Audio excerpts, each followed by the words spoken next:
मित्रों नमस्कार। आज मैं बहुत ही खिन्न मन से अपनी बात कर रहा हूँ।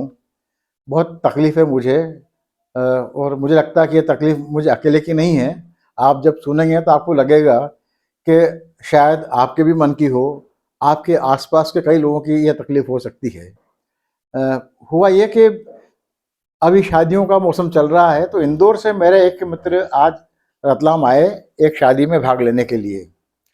उन्होंने इंदौर के एक विवाह का जो हाल सुनाया, वो सुन के मुझे बड़ी घबराहट सी होने लगी और लगा कि आखिर हम लोग कहाँ असफल हो रहे हैं अपने बच्चों को समझाने में, या बच्चे हमारे हमें समझने में कहाँ असफल हो रहे हैं, ये कुछ समझ में नहीं आ रहा है। मैं अपनी इसी शायद आपसे मदद मांगने के लिए ये बात सारी कह रहा हूँ कि शायद आपके पास कोई रास्ता हो, आप कोई निदान सुझा सकें, क्योंकि ये समस्या किसी एक की नहीं और मुझे पूरा विश्वास है, मैं भी जो देख रहा हूँ अपने आसपास विवाह समारोह में, ये अधिसंख्य लोगों की ये समस्या है।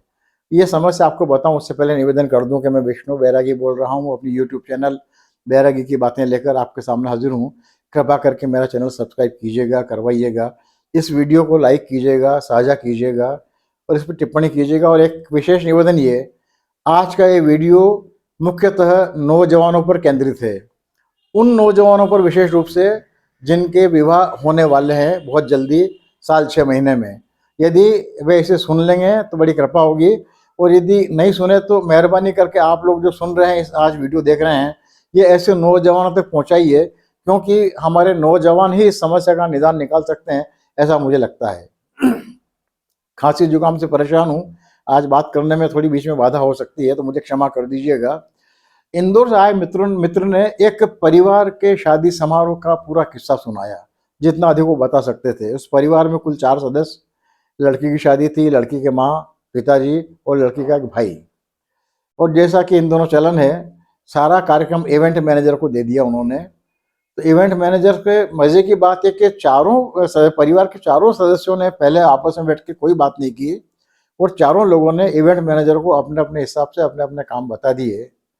और इवेंट मैनेजर ने सबकी बात सुन के एक बात जो कही, उनका कि सर मैं इवेंट मैनेजर हूँ, यदि मैं कोई सुझाव दूंगा तो आप ये मान लेंगे कि मैं आपका खर्चा बढ़ा रहा हूँ, इसलिए मैं आप अपनी ओर से कोई सुझाव नहीं दूंगा, केवल आपकी बात सुनूंगा और आपकी बात के हिसाब से, आपकी योजना के हिसाब से मैं अपना काम करने की कोशिश करूंगा। इसलिए आप जो भी कहें ये मान के चलिएगा कि मुझे आपका कहना मानना है, मैं सुझाव नहीं दूंगा।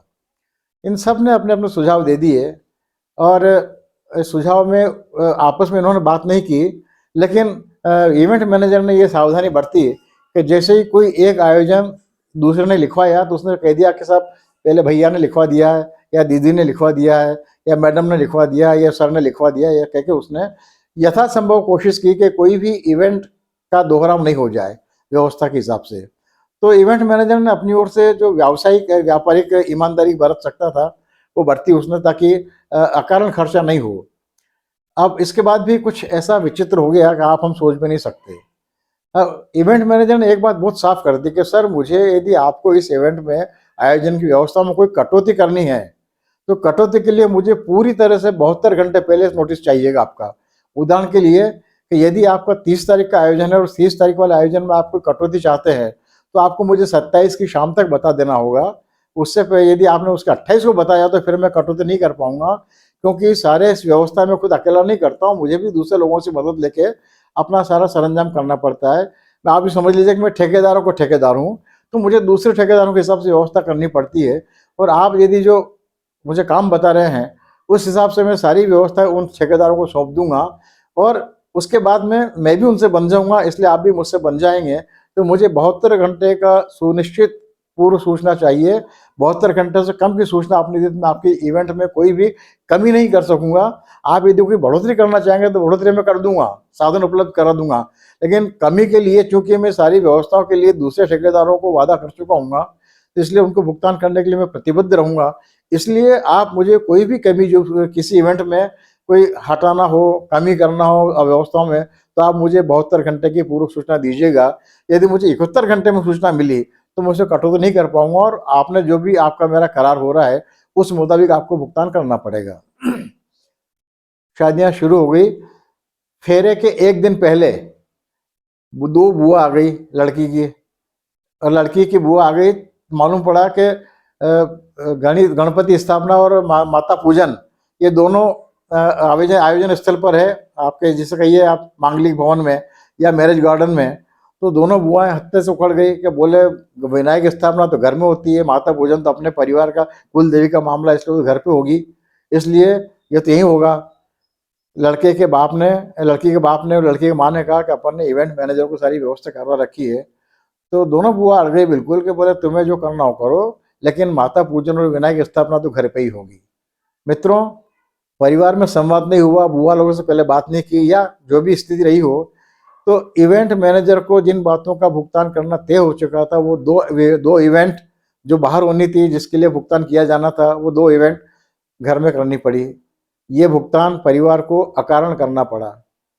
शादी में कितने लोगों का न्योता जाएगा, पता नहीं कैसे क्या हुआ कि 550 के बच्चों ने 550 मेहमानों की संख्या लिखवा दी। तो कैटरर ने भी 550 की व्यवस्था के हिसाब से बात कर ली, और उसने भी वही कहा कि मुझे 72 घंटे पहले आपको कहना पड़ेगा, क्योंकि मैं सामान खरीदूंगा वगैरह वगैरह जो भी है। जिस दिन भोजन के एक दिन पहले मालूम पड़ा कि जब निमंत्रण पत्र बांटे गए, निमंत्रण पत्रों के हिसाब से एक एक निमंत्रण पत्रों का ब्यौरा शुरू किया, तो मालूम पड़ा कि 400 लोगों से अधिक का भोजन नहीं होगा। 550 का बुकिंग हो गया था, तो 150 लोगों के भोजन की व्यवस्था भी उन्हें अलग करनी पड़ी। और इवेंट में स्थिति ये रही कि यानी कुल मिला के जो कुछ बच्चों से इवेंट मैनेजर से बीच में बात हुई थी, तो लगभग 3.5-4 लाख रुपये का खर्चा वो उनको भुगतान करना पड़ा, जिनकी व्यवस्थाएं उन्होंने इवेंट मैनेजर को लिखवाई थी, लेकिन उन व्यवस्थाओं का, उन इवेंट का वो कोई लाभ नहीं उठा सके। अकारण वो पैसा खर्च करना पड़ा, मात्र परिवार में संवादहीनता की वजह से। और मजे की बात ये है कि जो मुख्य इवेंट थी पाणी ग्रहण संस्कार, उसके लिए मंडप बनाने की बात किसी ने ही नहीं कही इवेंट मैनेजर को, क्योंकि बच्चों ने कह दिया पिताजी से माताजी से कि आप सब छोड़ दो, हम सब व्यवस्था कर लेंगे। तो बच्चों ने अपनी अपनी इवेंट की व्यवस्था की, हल्दी कैसी होगी, सगाई कैसी होगी, या जो भी उन्हें होगा ऐसी व्यवस्था जो जिसमें प्रदर्शन को हो सकता था, कितनी मीटर दूर से वर वधू आएंगे सगाई के लिए, हल्दी के लिए, तो उन्होंने और से उन सारी व्यवस्था पर जोर दिया। और पाणी ग्रहण संस्कार के लिए, फेरों के लिए मंडप की व्यवस्था किसी ने नोट नहीं कर रही इवेंट मैनेजर को। और आप विश्वास नहीं करेंगे कि लाखों रुपए जिस विवाह समारोह में खर्च हुए, उस विवाह समारोह में पाणी ग्रहण संस्कार खुले मैदान में संपन्न हुआ। ताबड़तोड़ एक वेदी की व्यवस्था करनी पड़ी, और चूंकि इवेंट मैनेजर ने कहा था कि मैं अपनी ओर से कुछ सुझाव नहीं दूंगा, इवेंट मैनेजर ने यह भी नहीं कहा कि आपने पाणी ग्रहण संस्कार के फेरों के लिए कोई बात नहीं की है। तो जिसमें लाखों रुपए खर्च हुए, यानी 2.25 लाख का खर्चा जिसमें अकारण करना पड़ा, इससे आप पूरे आयोजन के बजट का अनुमान लगा लीजिए कि कितना खर्च हुआ होगा। और मुख्य संस्कार जो था उसके लिए कोई मंडप नहीं था, कोई चौरी नहीं थी, कोई बंधनवार नहीं थी, और खुले मैदान में एक सीधी साधारण हवन की वेदी स्थापित करके वो पाणी ग्रहण संस्कार संपन्न कराना पड़ा। मजे की बात यह है, इसमें एक बात जो महत्वपूर्ण देखी मैंने, अपने मित्रों के परिवारों में जो शादियां होती है, वो भी मेरा अनुभव रहा है, लड़कियां ज्यादा खर्च करती हैं, लड़कियां दिखावे में ज्यादा भरोसा करती हैं।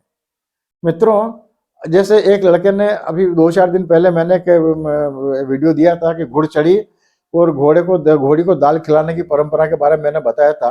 तो पता नहीं एक रतलाम के बच्चे ने वो वीडियो देख लिया होगा, तो उसने मन ही मन तय किया कि मैं घोड़ी पे घुड़चढ़ी नहीं करवाऊंगा। तो उसने अपने माता पिता से कहा कि मैं घुड़चढ़ी नहीं करूँगा। माता पिता बड़े खुश हुए, एक खर्चा बचा, इतना वक्त बचा। लेकिन जब लड़की को मालूम पड़ा कि मेरे होने वाला दूल्हा घोड़ी पर नहीं आएगा, तो वो नाराज हो गई, और उसने मुद्दाम खबर करवाई इस लड़की ने कि यदि तुम घोड़ी पे बैठ कर नहीं आए, तुरंत तुमने घोड़ी पे बैठ कर नहीं मारा, तो मैं फेरों से इनकार कर दूंगी। ये स्थिति है कि मैंने महसूस किया कि दिखावे वाले सारा आयोजन में लड़कियां अपने माँ बाप को बहुत ही संकोच की स्थिति में डाल देती हैं, बोल नहीं पाते माँ बाप बेचारे, तो अपने बच्चों का कहना मानने के लिए जिस तरह से कहिए कि बंधक जैसी स्थिति में आ जाते हैं। तो मैं देख रहा हूँ कि दिखावे के शान शौकत वाले प्रदर्शन वाले आयोजन के प्रति हमारे बच्चों का बहुत ध्यान है। इनमें बच्चों से उन्हें कोई समझाइए नहीं, ये कहीं ना कहीं हमारी असफलता है कि हम बच्चों को इस अपव्यय के बारे में हमें उन्हें समझा नहीं पा रहे हैं, उन्हें कन्विंस नहीं कर पा रहे हैं, उन्हें अपने से सहमत नहीं कर पा रहे हैं। कंजूसी और अपव्यय में बहुत बारीक रेखा होती है। नौजवानों को समझना चाहिए कि अपव्यय अपराध है, कंजूसी भी अपराध है।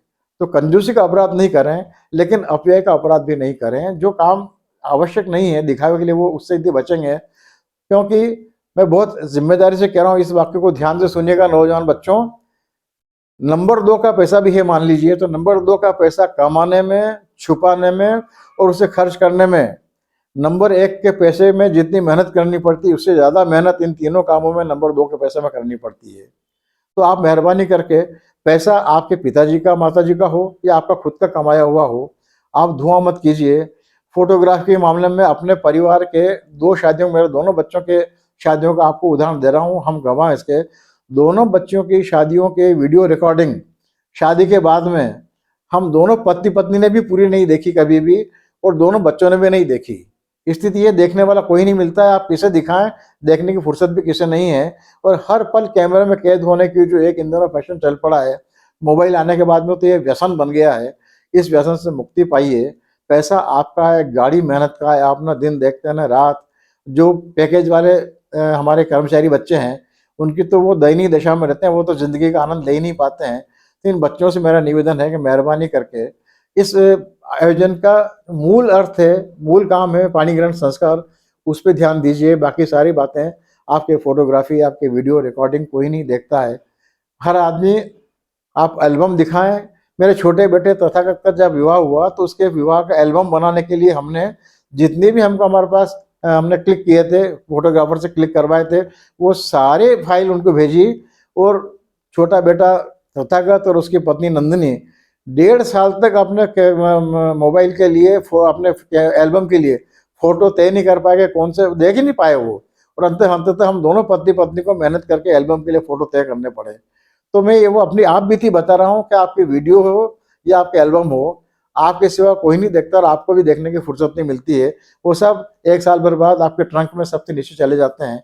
तो मेहरबानी करके, इवेंट मैनेजर का मामला तक तो पहले परिवार में आपस में बात कर लीजिए।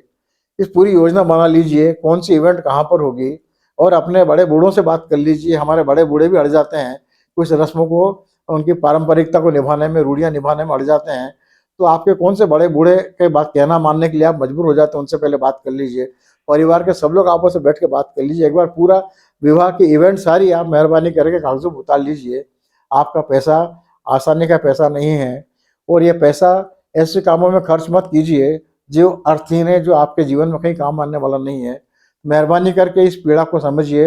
हमारे नौजवान बच्चों से विशेष निवेदन है, अपने माँ बाप की पीड़ा को समझिए, आपकी अपनी मेहनत के पैसे के उसके मूल्य को समझिए। और जहाँ आवश्यकता है वहाँ कोई कंजूसी मत कीजिए, पर जहाँ आवश्यकता नहीं है, मेहरबानी करके वहाँ पर इसको धुएं में मत उड़ाइए। ये पैसा आपके भविष्य के लिए काम में आएगा। और मौजूदा नौकरियों में तो पेंशन का प्रावधान भी नहीं है, इसलिए अपना पैसा अपने आने वाले कल के लिए बचाइए। आज में ईट ड्रिंक एंड बी मेरी वाली स्थिति में अब आप नहीं रहे हैं। यदि आपके पेंशन की सुरक्षितता होती है तो आप निश्चिंत हो सकते थे, लेकिन बुढ़ापे में कहीं ऐसा नहीं होगा आपको भी कोई ओल्ड होम, वृद्धाश्रम तलाश करना पड़े। मेहरबानी करके आप आज जो खर्च कर रहे हैं वो आने वाले कल पे विचार करते हुए खर्च कीजिए। अपने माँ बाप को मदद कीजिए, खुद को मदद कीजिए, अपने माँ बाप का भविष्य सुरक्षित कीजिए, अपना भविष्य सुरक्षित कीजिए। और मेहरबानी करके संवादहीनता मत रखिए। और आप जो भी योजना बना रहे हैं शादी के विवाह में, थोड़ा सोच विचार करके योजना बनाएं और इसके मूल अर्थ तक पहुँचे। हम सब दुआई देते हैं कि हमारी संस्कृति नष्ट हो रही है, हमारे संस्कार नष्ट हो रहे हैं, हमारे बच्चे मनमोजी होते जा रहे हैं, लेकिन ये सब कौन कर रहा है? हम लोग ही कर रहे हैं।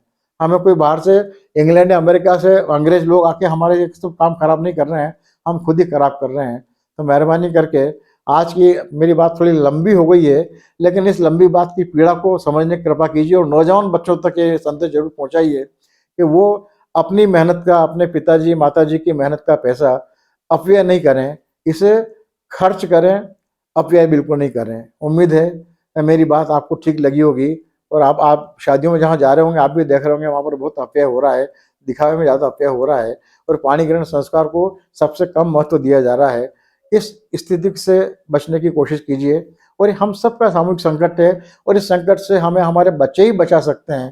तो मेहरबानी करके बच्चों से बात कीजिए, और बच्चों से निवेदन है कि अपने माँ बाप से बात कीजिए। पैसा आपका हो, आपके माँ बाप का हो, बहुत मेहनत का है, बहुत मसीने पसीने का है। आप दिन को दिन नहीं देखते, रात को रात नहीं देखते हैं, और पैकेज वाले तो बेचारे अपनी ज़िंदगी का आनंद ले ही नहीं पाते हैं। इसलिए मेहरबानी करके इस पे एक बार विचार कीजिए और ऐसे अपव्यय से बचने की कोशिश कीजिए। उम्मीद है मेरी ये बात आपको शायद ठीक लगी होगी, आपको अपनी बात लगी होगी। कृपा कीजिए। बहुत बहुत धन्यवाद। अपना कृपा प्रसाद मुझ पे बरसाते रहिए। सदैव की तरह आपका कृपाकांक्षी मैं विष्णु बैरागी। नमस्कार।